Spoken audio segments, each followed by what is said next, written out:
Good day mga katots. For today's video, i-share lang nako kung unsa man ang kinabuhi sa isa ka mekaniko. So, as mekaniko, mao ni ang amo ang trabaho.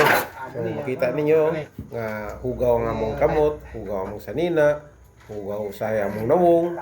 So, mao ni ang life sa mekaniko.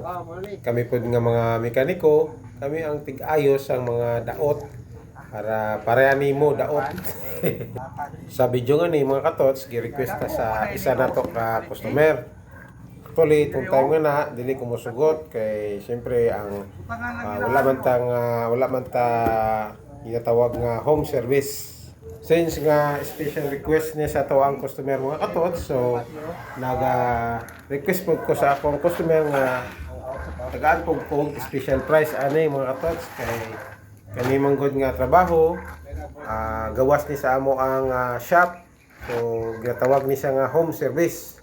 Pag home service mga katots, siyempre medyo taas-taas ato ang price ani mga katots, since nga gusto gini nga kita mo trabaho sa iyang unit, so nisugot siya sa ako ang special price. Pero ipabalo lang nako sa tanan mga katots, wala mi naga home service sa amo ang customer nga dako kayong pagsalig. Salamat kaayo sa inyong pagsalig sa JRCCM. Kag sa mga gusto magpa-home service sa JRCCM, sa karon wala kami anak nga serbisyo. So, basin pohon mga katots, pag mayo ang dalagan sa ato ang pangkabuhayan, so basin sa sunod na anatay home service. So, mawalan sa mga katots, daghang salamat sa inyong tanan. Daghan salamat sa inyo nga pagsalig sa JRCCM.